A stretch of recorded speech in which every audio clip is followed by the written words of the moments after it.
Welcome to Subramani. This is one of those rare macro posts that I am doing. I normally don't like to talk too much about the economy, but this I thought was a video which was necessary. So I'm going to talk to you about the three bills which is broadly called the agricultural amendments which have been tabled by the Modi government, or rather pushed through by the Modi government. Should it have been debated better in parliament? Of course, I always feel that, but given the size of the brutal majority or brute majority which the Modi government has, it would have anyway passed. So to me that is just academic, that it could have been argued in parliament and debated in parliament, but that's purely technical. So what are these reforms? First of all, you have to look at these reforms as epoch-making as Narasimha Rao's reforms of 1991. It is always the Prime Minister's prerogative to make the reforms, but these reforms have been pushed through largely because there was COVID and more attention was not paid on this. But as usual, even with the smallest of bills, even trying to make a small change in your house or office, you find there is political resistance. So let us look at all the three acts. These acts were almost a fraud on the farmers. The farmer has been cheated by everybody, including the urban middle class, for whom the farmers are subsidizing. So first look at the Essential Commodities Act. The Essential Commodities Act, as usual, is a British period legislation, but now we have the Essential Commodities Act of 2020, which lays down quantitative norms for which, because of which you can put what can be stored and what can't be stored. So there is a clause which says 100% jump in prices within a year for things like onion, and 50% for non-perishable. So that's at least a criteria available because of which the Essential Commodities Act can be used, and they're very clear that it can happen only in case of a war, a famine, etc., etc. So there is tremendous burden on the bureaucracy to make sure that the act is used very judiciously and carefully. Now, so this is broadly what the Essential Commodities Act is. Then there is a Farm Produce Trade and Commerce Promotion and Facilitation Act of 2020. Largely this is to break the monopoly of the APMC. Now let's be factual.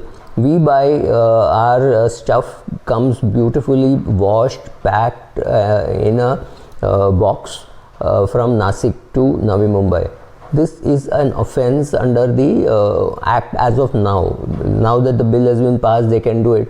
But everybody was trying, turning a blind eye to it. I'm sure the guy who was carrying it from the farm to our house was bribing the people in between. So nobody ever bothered about the APMC Act. But you know, it was always hanging on your head that something like this could hit you, right? Now that has been set right. So any farmer can sell his stuff anywhere. Earlier the restriction was it could be sold only in his own mandi, which means if he had a farm here and his mandi was here, and there was a big mandi here, but there was a state border in between, he couldn't cross and sell there.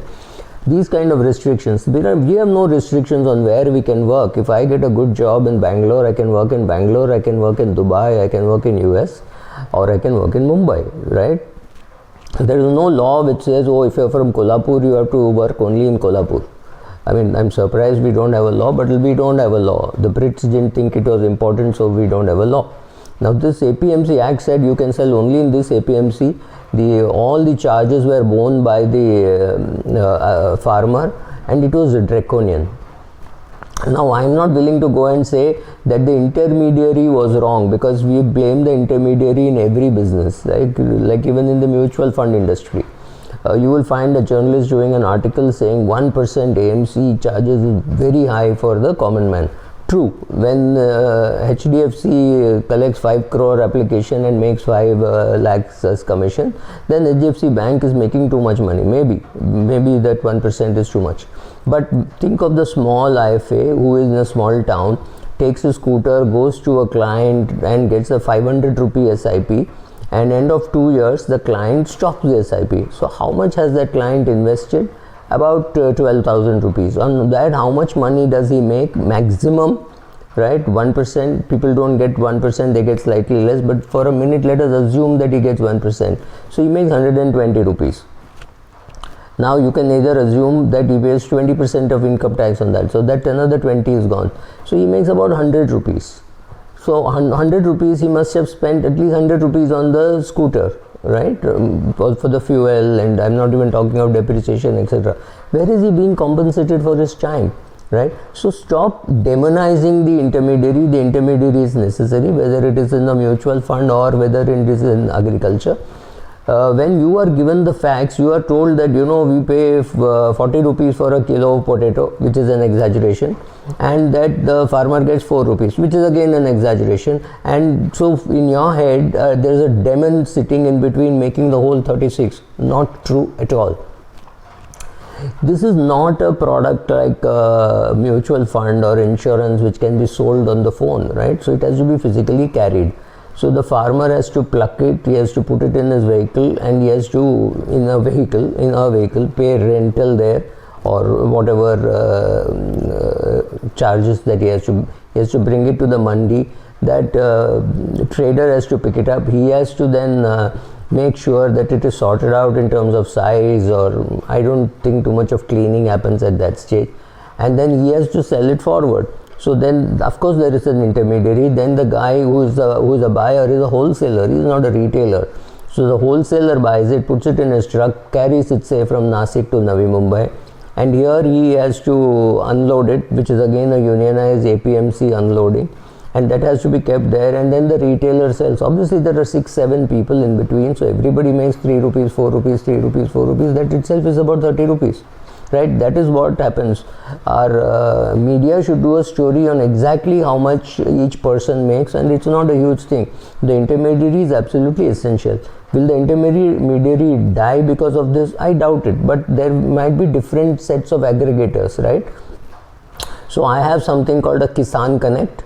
They have a website, so we go there, place our orders on WhatsApp, or we can email, or we can call him, and he sends it to us, and he accepts payment by any of these electronic payments. So that's fantastic. What more do I want? However, that whole thing is illegal as per the original act. Now the new act allows the farmer to do it, and that's great. That's how we always wanted it to be. So then there is the third one, which is the Farmers Empowerment and Protection Agreement on Price Assurance and Farm Services.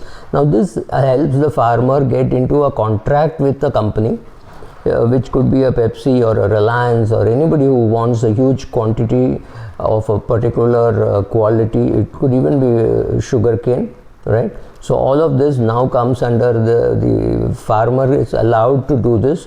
There is no problem. Now once there is legislation, more companies would come forward and do it, right? Earlier people were worried that the local farmer, how will they ever get it from the farmer if the farmer refuses to give? Why should I make him an advance payment?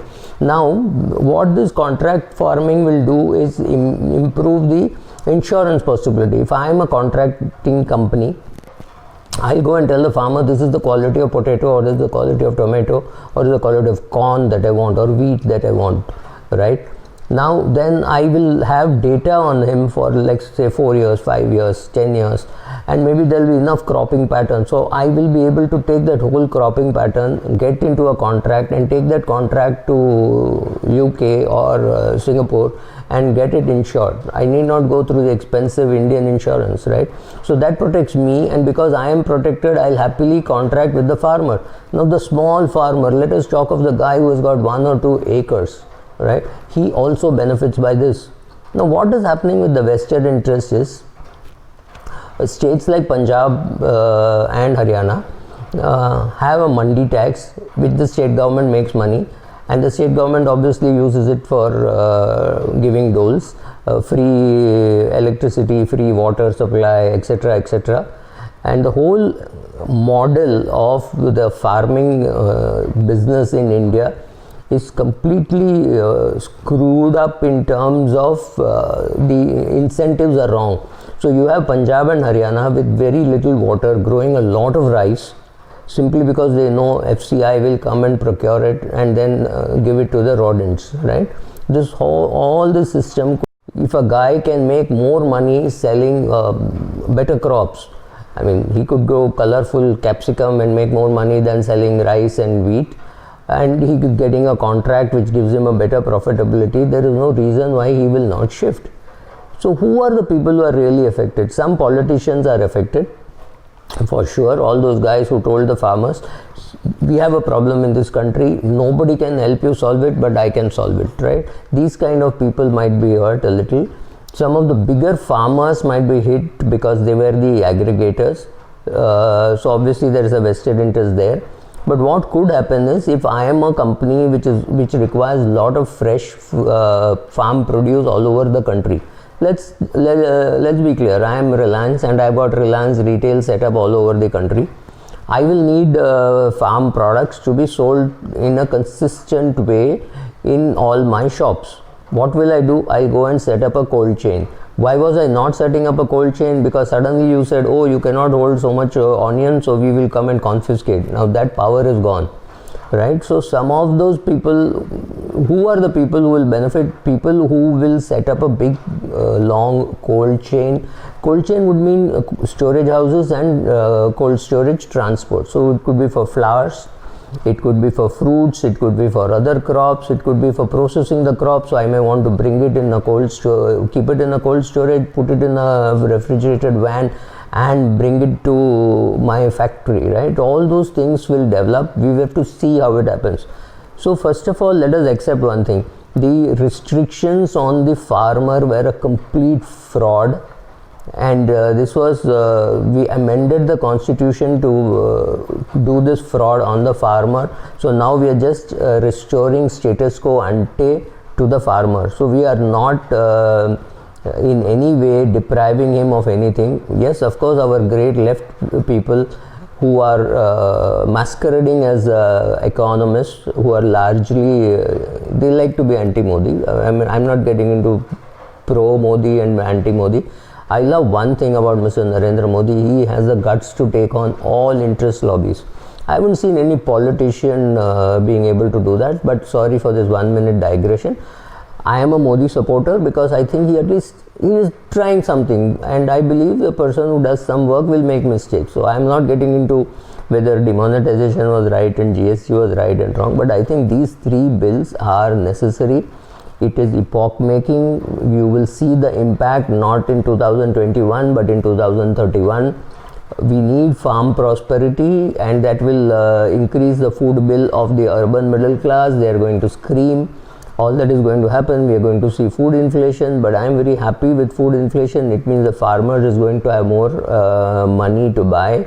He is going to consume good things, and the kind of colleges that we are setting up, the number of IITs and AIIMS which we have set up, we will suddenly have a lot of kids coming out of prosperous farms, not wanting to be in the farming business but supporting their parents, but then going and getting educated in farming techniques, in chemical techniques and soil techniques. So quality of the farms will improve.